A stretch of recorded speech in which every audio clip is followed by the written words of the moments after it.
The great Michón Neal joins me this wonderful afternoon. I am in so-called Pittsburgh, Pennsylvania, unceded lands of the Osage and Michón. I am so grateful anytime that I get to spend with Michón because I learn so much and we find such important resonance and solutions. And we are talking now about this phrase that Michón brought to me recently, spiritual cannibalism, and how we are navigating landscapes that include spiritual cannibalism. And I wonder, would you introduce us all to that subject, whatever way flows most effortlessly and restfully? Thank you so much. Right, so we've all we have these terms going around in our culture to describe certain people or certain behaviors. The terms floating around are usually psychopath, sociopath, narcissist, and then we have also these diagnoses through the very problematic DSM, describing mental and emotional issues and challenges. And we have also this culture that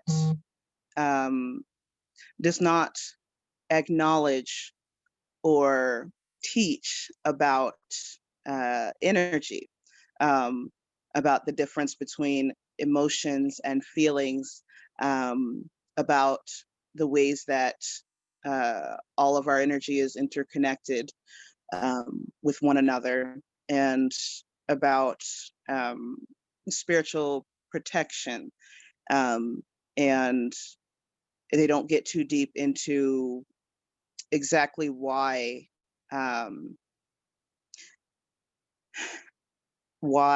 it is so easy for these sorts of people or these sorts of behaviors to be so widespread.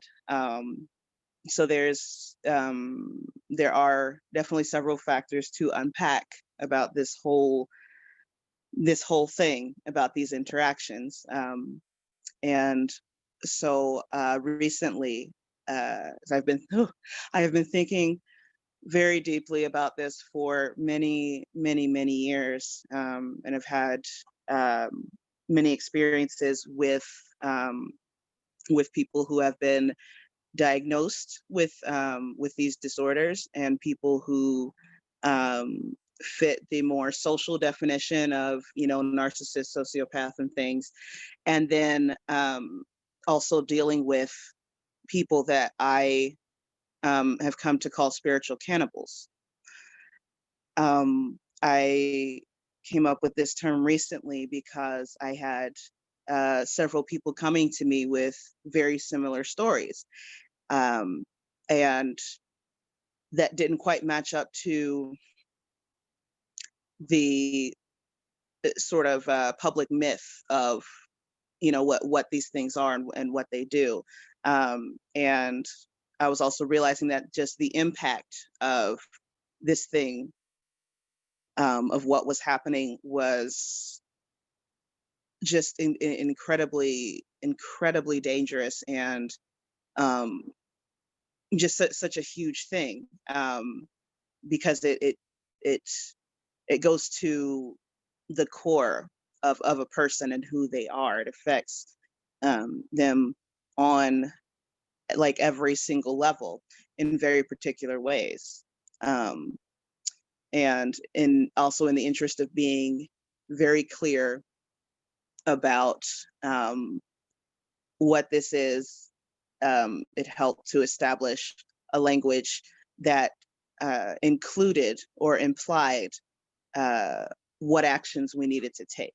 So, right, when I say, when people say narcissism or things like that, there's not really any room in there about, okay, what are we supposed to do? How do we, um, and how do we recognize this? How do we distinguish it from, other things going on? How do we know if this is harmful or not? How do we know if this is abusive or not?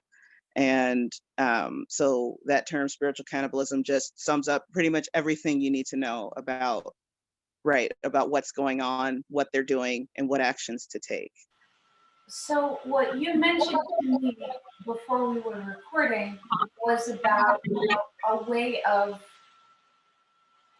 I'm not going to use the words that you used, and I hope that you'll correct me so that we can stay on your wavelength. So many of our conversations have come to be about when human beings are most fully human, and when we are taking on the behavior and I think in ways the experiencing of machines or of what is called artificial intelligence. And there's a complex conversation where we all are wanting to be able to identify patterns that will harm us and those we care about. And we're also realizing that people who are harmed also frequently take on patterns that are like the ones that harm. And so to identify whether we are communicating with one another where there is someone who would choose to take advantage because they can, because in our culture they have a lot of supportive systems to help them keep taking advantage of people, versus where someone, for instance, myself experiencing severe neurological injuries, communicating in the ways I can after having been programmed not only by generally abusive environments, but also sex traffickers, which makes it very hard for me to tell how others are receiving or interpreting my communications. And so that's when you mentioned communicating in machine ways or something similar to that earlier. And I would like to ask you to just bring that in if that's okay, because all of this together for me is very resonant and very important.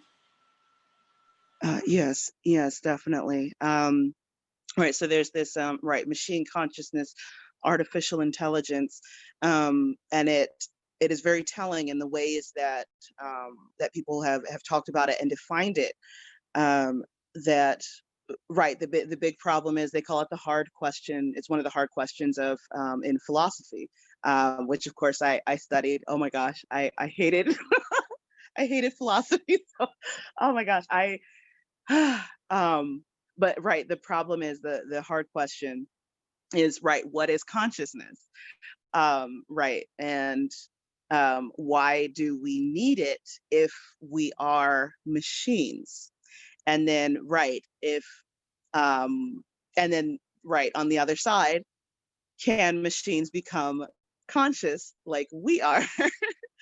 um, it's incredible, and I think that right, what is missing, what they are not uh, putting together is, right, they are hyper, there's this hyper focus on intelligence and their idea of intelligence, um, but they're missing the step that it is consciousness which uses and creates the intelligence. So they say artificial intelligence, and but that's not, it might fool a human being if if it has similar patterns or things like that, right? And this is the same issue with people. They display certain patterns, and we assume that they are conscious, or we assume that they are unconscious based on on the behavior that we see. But the thing is that consciousness is a feeling. It is that feeling that I am here. I am aware. I am paying attention to this thing. And in other people, we do not sense consciousness with any of our senses or any of our intellect. We can't, that we have to operate from the level of consciousness to actually detect consciousness, because there are those several layers. So, oh, go ahead. Bringing up so many things for me. I don't want to complicate it or veer us off course. I will say, would you tell me if my understanding of what you're saying is accurate? I'm gonna try to make a really simple, basic statement and just make sure that we are on the same wavelength. Although when you and I are on the same wavelength, I do notice there are these vast, multi-layered landscapes of beautiful detail that I cannot possibly communicate. So it wouldn't be as if it was a foreign experience or anything like that. Okay, simple, basic statement. Here we go. Are you saying that spiritual cannibalism is occurring where machine kinds of learning, left-brained kinds of intelligence are prioritized over the innate emergent consciousness that is the experience of the living universe? And if we get those things out of order, we cause a lot of damage and difficulties? I don't know, what did I just say? How was that? What do you think? We got it on a recording. Yes, that was incredible. And we have these wavelengths because we are communicating from that level of consciousness. So oh my gosh, it brings so much up through the layers. But yes, so it is literally a thing that is, my whole thing is everything in its place. And yes, this is something that is occurring out of order. In some conversations I had with a long-term partner, we called it mistaking the signs for the substance. Because we learn to identify things from from our more our left side of the brain, and from the level of so we there's this focus on empiricism and rationalism, and things like that. So that something occurring on a level of machine level consciousness can be mistaken for something that is conscious, and something that is conscious can be mistaken for machine level. That's why we get these responses to people who are vulnerable and people who are victims, because they may have those patterns from all the abuse that happened to them.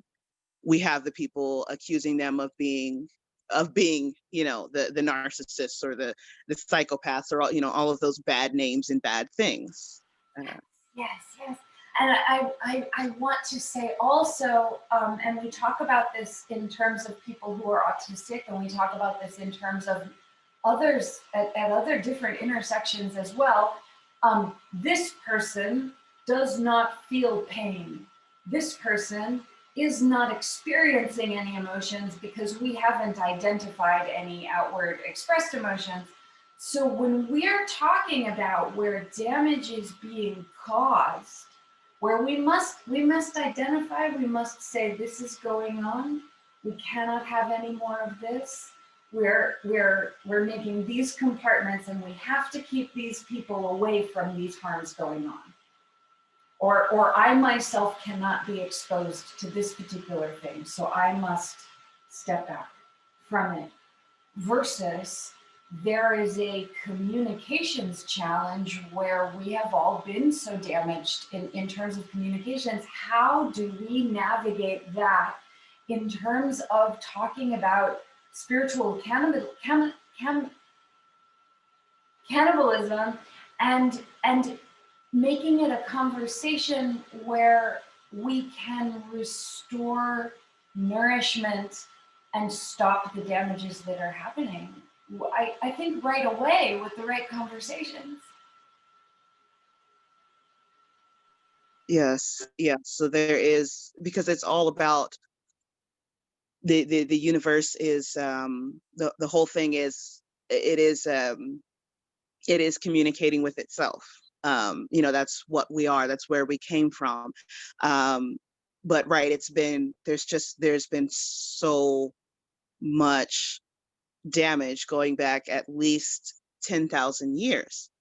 Um, which is remarkable. But so using the first step, of course, is going to be language, because that is where most people at least operate from.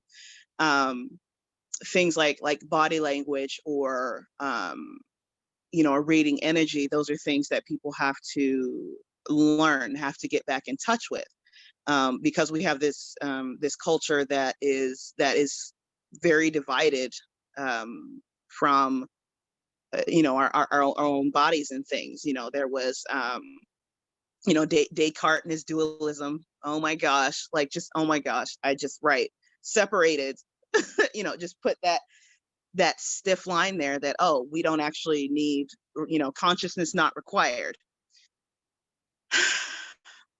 And then people wonder why, yes, they walk around and feel like something is missing. There are these huge holes, and these are the disconnects in the communications with our own bodies, with our own consciousness. And those are the things which connect us to each other, because those are the levels and the layers in which we truly communicate with ourselves, with each other, with nature, and the entire universe. Um, so that's why, right, I chose this little juicy bit, these two words, um, because spiritual, you know, is something that you know, most people can agree on what it is. They may or may not be spiritual, but there's an understanding of what it is that goes deeper. Because at one point we have all wondered, you know, why are we here? We've all had at least some interaction with spirituality. And then, right, the cannibalism comes in, that gets to that activates the oh my gosh, the, you know, fight or flight response. It goes back to that. We have all had moments where we have feared for our lives, and we have all had stress that has just led to that system, the nervous system, being like hyperactivated, overactivated, and just on all the time. Um, yeah. When I wow, when I feel into for myself what you're saying, and when I feel into what is being eaten, what is doing the eating, something that comes up for me over and over is the work of Dr. Leonard Schlein, who wrote an essay and has a lecture, some materials we've published somewhere, where he explains how there was a certain point in prehistory, or history prehistory, where those using the written word and the sword used those things to stop images from being shared. They stopped the images of goddess matriarchal cultures.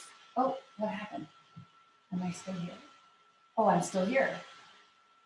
My computer's deciding to do something while we're on this call. That's okay, computer. I support you. I just have to change it. So he described how what he says about it is he says he and he is a he is passed now, but he was a neurosurgeon. I think he did neurosurgery, and he was describing how there is a particular kind of violence in the left brain stopping the right brain, because the left brain is what is needed to kill, to focus, to compartmentalize, to kill something, to bring it back. The right brain is more interconnected with liminality and imagery and nonverbal understanding. And so there, we have this history where with these left-brained tools of words that require more of the use of the left hemisphere, and violence that can be facilitated so much by that left hemisphere. That's the way in which the goddess was wiped out. And when you say consciousness, it feels to me like what is coming back into the world as goddess energy is coming back into the world. And we must also say goddess. And this is a term I learned from Michón originally. But I wanted just to bring that in to see where it might fit in your resonance and ask you to keep reflecting. Oh my gosh. Oh my gosh. So much. So much. Yes, it is all connected. And right, and there's the irony. But people will also remember that it was, for a long time, it was evil and wrong to be left-handed, up until my up until as recently as my childhood, there was this effort to um, push left-handers to be more right-handed. We live in a right-handed world. Left-handed people actually end up dying sooner and being in more car crashes, simply because of the design of the world does not take us into account. And it's interesting because left hand, right brain, that liminality, and that being more in touch with the goddess energy and the goddess energy. This was a very deliberate thing that took place over tens of thousands of years. Because even before people necessarily knew the neuroscience or any of that involved, they still recognize these patterns, and these are the patterns that we want to keep going, and these are the patterns we want to sort of shut down, because with those patterns, people are empowered and will realize what we're doing, and we won't get rich and we won't be able to control them. It's and you don't have to necessarily know too much of history to see this. It exists in our lives today, and just in a few stories that that people would know of history. Woof, right, and it is it is really really interesting, that split, and that is the first violence, to divide someone literally from themselves, using that split in their own brain, the thing that runs everything else in the body. And so just imagining, you don't have to necessarily know too much, but something like that, it alters your brain chemistry, and that changes how your body operates and how you respond to things. And how it just, yes, it affects everything. And when you're split from yourself, of course you start you live in doubt, you live in constant fear, because that left brain is about, hey, how am I surviving? And it's activating the hypothalamus. Ooh, yes. The lack of connection. Yes. You feel that there is something missing, and you've been cut off from something, but you're told with words that you are exactly as whole as you've always been, but you feel that is not correct. And we're not supposed to call it violence. Yes, yes, It's not really absolutely. violent if someone wants to tell us it's not really violent. I Yes. would love for this to be a conversation that we continue ongoing, in installments, in whatever way we might be able to continue recording on this subject. It feels it feels like a subject where to identify spiritual cannibalism as a thing is also together to be able to identify what is the thing that we want instead of spiritual cannibalism. And we have so many answers to that. And I won't even suggest that we start on that today, but maybe our very next opportunity, or we can put it on the schedule somewhere. I need to go soon to self-care, and I want to find us a good wrapping up spot so that we can most easily return to this. It really it's making all of my cells vibrate. Thank you for bringing it up and bringing it into our conversations. Absolutely. And yes, there is so much to this because it has implications for literally every area of our life. And just to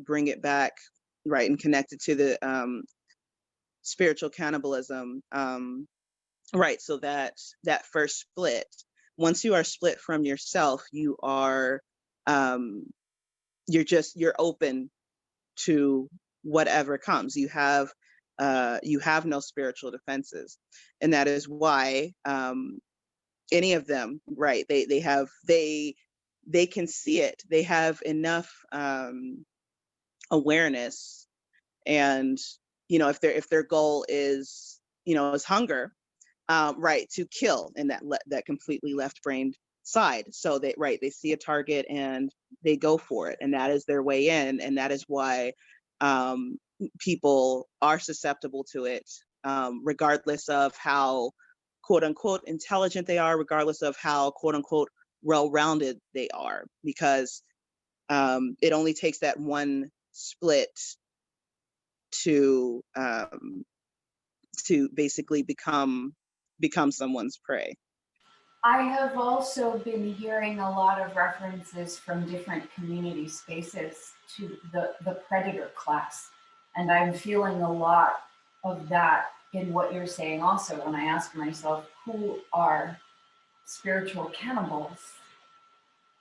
People are really talking about a predator class that I think we can say has been disabled from being able to recognize how damaging what they're doing is to their own selves, not just to the prey.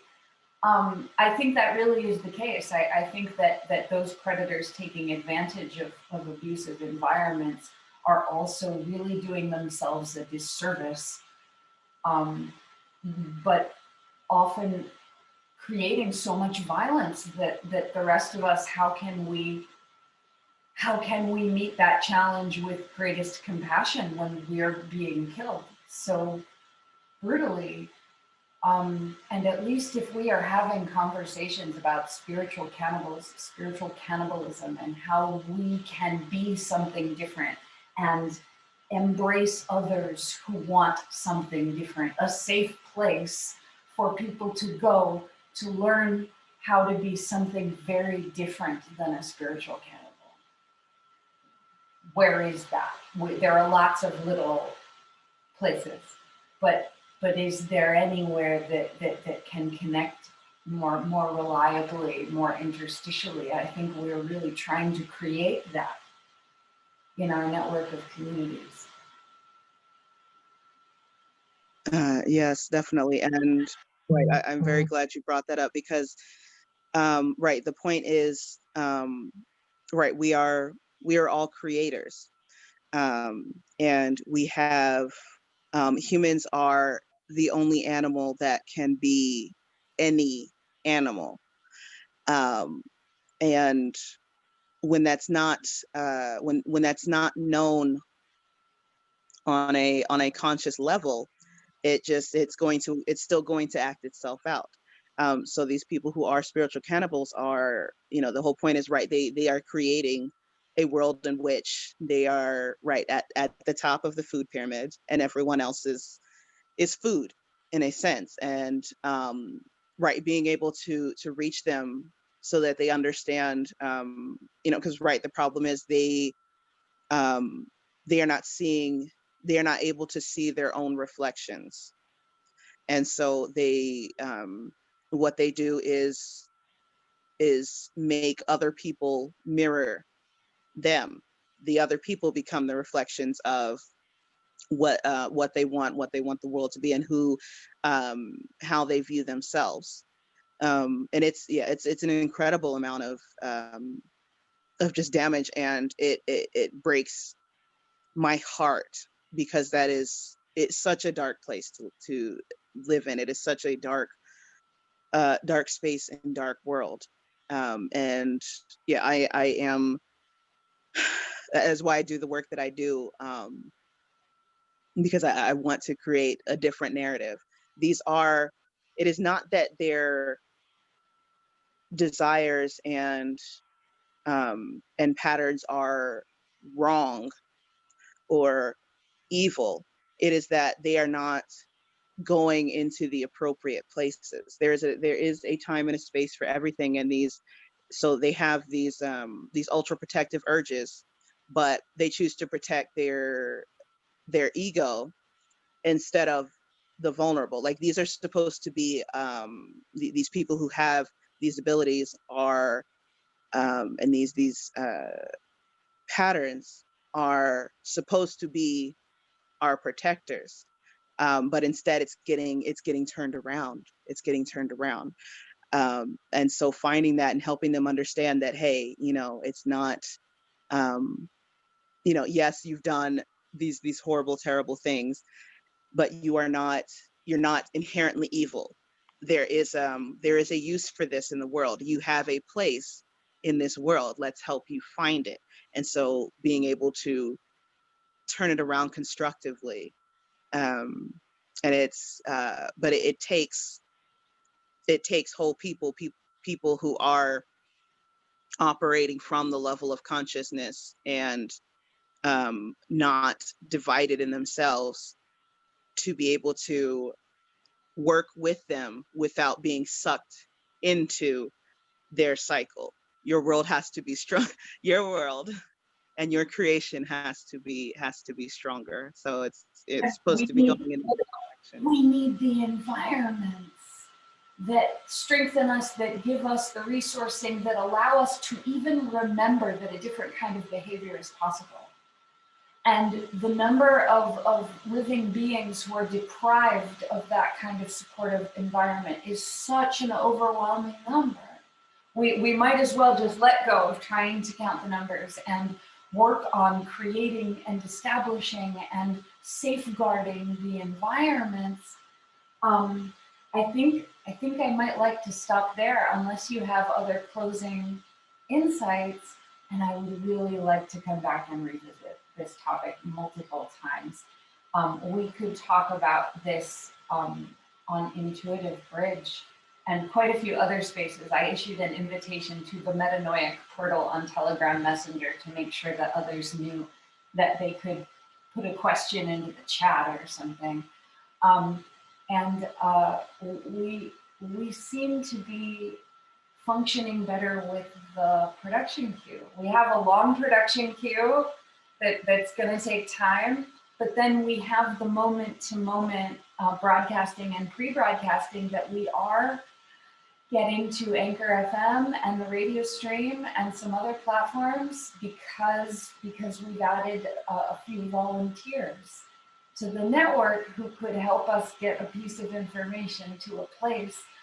One thing I definitely want to make sure to say before we depart, and before I give you one last spot for any closing insights, is that everyone watching or listening to this broadcast should definitely navigate to two very important places. One of them is intuitive.pub/bridge/families, where we are coordinating a $9,000 bridge grant number 001 for 3 of our bridge families, and 2 of them are mine and Michón's. So we are working on that, and we would love everyone's assistance, please, blessings. And I hope you will also navigate to intuitive.pub/Michón, which includes some of her links. And I appreciate so much what V has shared with us. And thank you, Michón, for bringing us this conversation. What are your feelings before we move on to our self-care for today? An incredible amount of gratitude. Oh, and I am feeling the waves moving through my cells and my atoms now, because even just having this conversation and having this space, this truly safe space to bring this up and go over it is it's remarkable and beyond words. So thank you for creating this space and holding this space for this. I'm probably going to cry. That's probably going to be part of my self-care, which is wonderful. And I love that these conversations touch every level. And this is right. This is what the world needs, and we definitely need more of this. I am looking forward to going deeper into this subject of spiritual cannibals. And I do encourage any questions. I will also, as thoughts and things and connections come up, be sharing little voice bites, so that hopefully people can continue to embrace this, feel it, and start to just do sort of experiments with the world and with the people around them to see what what changes, and to be able to identify patterns and things. And so next time, I think I would definitely love to talk about and really pin down the definitions for and the differences between narcissism, sociopathy, oh my God, what do they call it? The other one, and the disorders that the DSM lists, and then this act of spiritual cannibalism, and who, right, really get into who does this, and how. So yes, thank you so much. This will be a conversation going on for so long, and hopefully one day I will be able to gather it all into a book of some kind, to get it to people that just get it to wider, different audience, and for people that that can't hear, can't listen, and things like that. So thank you for joining me today. Be well, and I will definitely be sitting in my Goddess energy and sharing, just giving basically the world a big hug, because yes, we are all in this together. We are all in this together. Hugs from me to you. Hugs from all of us to all of us, wherever wanted. Thank you, everyone, for joining us.